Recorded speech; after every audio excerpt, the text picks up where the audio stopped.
Good evening, everyone. My name is Dr. Pooja Shukla, and this is the second video today that I'm going to be giving out to all of you all. Now, this video is mainly on the importance of breathing.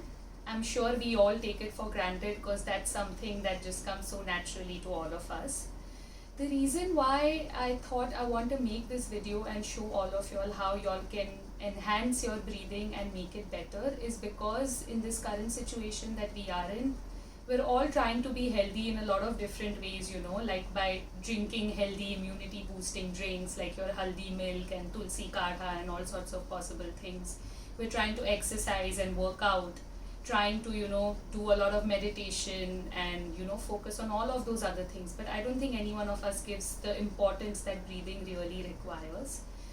The first most important thing that I want to tell you all about breathing is that it helps increase your lung capacity, which eventually will help you increase your immunity as well. In this situation, it is absolutely a must for all the elders in the house, all the kids, all the teenagers, adults, parents, everyone. So this is not something that only a particular group of people need to follow. It's open for all. Of course, the elders are going to get more benefits out of this because their immunity anyways kind of starts decreasing as they reach their age. Okay, now the first exercise that I'm going to show you all is called pursed lip breathing. Let's not focus on the names, you all just need to understand what you all have to do. Now, the technique is very simple. First, you need to take in a deep breath and blow out like you're blowing out a candle. Exactly like that. Okay, so I'm going to do it with you all 2-3 times and then we go ahead to the next one. So, breathe in.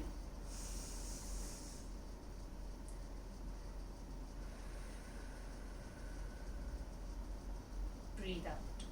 Let's repeat.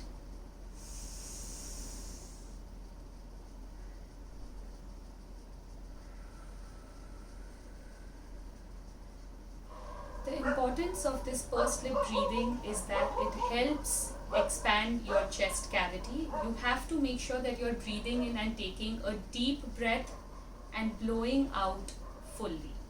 Try and expand your breathing out a little more than you're breathing in. If you're able to do that, fine. If not, just maintain a normal.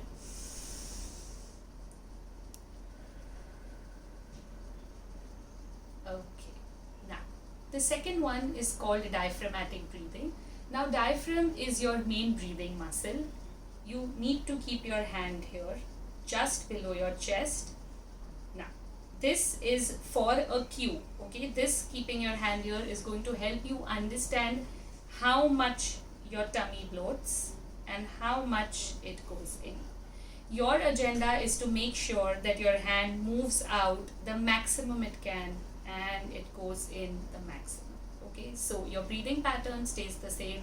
You're going to take in a deep breath and you're going to blow out from your mouth. That doesn't change. It's only the position of your hand. Okay, so let's do this. Breathe in.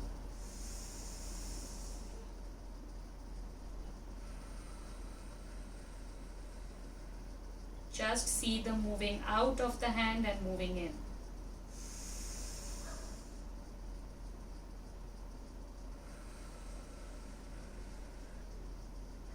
Now, the third exercise is where you're going to leave your hands on the chest.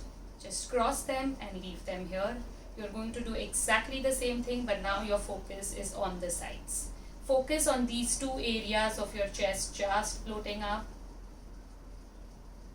and then breathing out. Okay, now let's do this.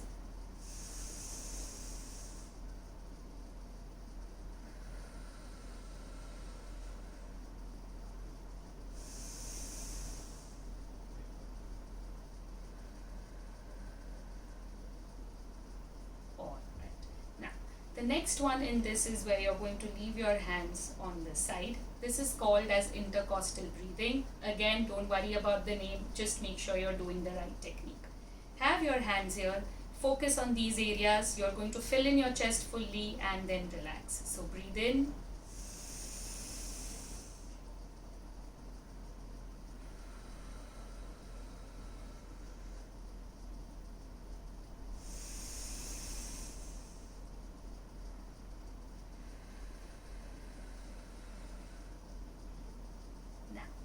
The next one is where you're going to take both your hands up and you're going to breathe in. When your hands come down, you're going to breathe out. Okay?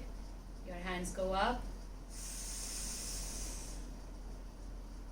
Breathe out.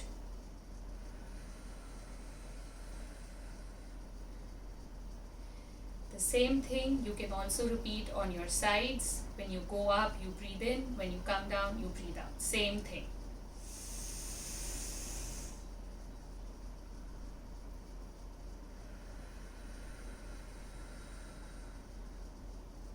Now, these marks the end of all your exercises. There's just one more that I'm going to add. In this exercise, you're going to be breathing in. You hold your breath there for 3 counts and then you breathe out. Okay, just do it if you're comfortable. If you think holding it for 3 counts is a lot for you, reduce it to 2. If you think 3 is a little less, you can go up to 5, no problem, whatever suits you. Okay, so let's breathe in.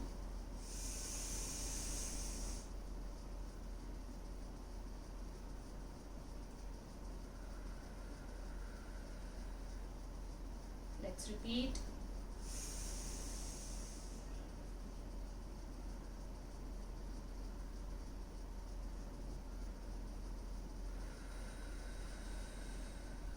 Now, the most important question is, when do you do this and where do you do these and how many times? You can pick any place and do this. If the floor is comfortable, make sure you have a mat and you can do it on them. Cross-legged sitting, the way I'm doing it. You can sit on a dining chair with your legs hanging down with a nice back support. You can sit on a couch, you can sit on a bed. Just make sure that you're relaxed and you're comfortable. That's the only thing that is important. Second point, make sure you do this on an empty stomach. So if you're doing it post your breakfast, give it at least half an hour to 45 minutes. If you're doing it post lunch, you need a gap of an hour and a half or 2 hours. Another thing is that all these exercises, make sure you repeat them 5 times. Okay, all the exercises that I've shown, 5 repetitions. Start with doing them once in a day and then slowly you can increase it to twice a day.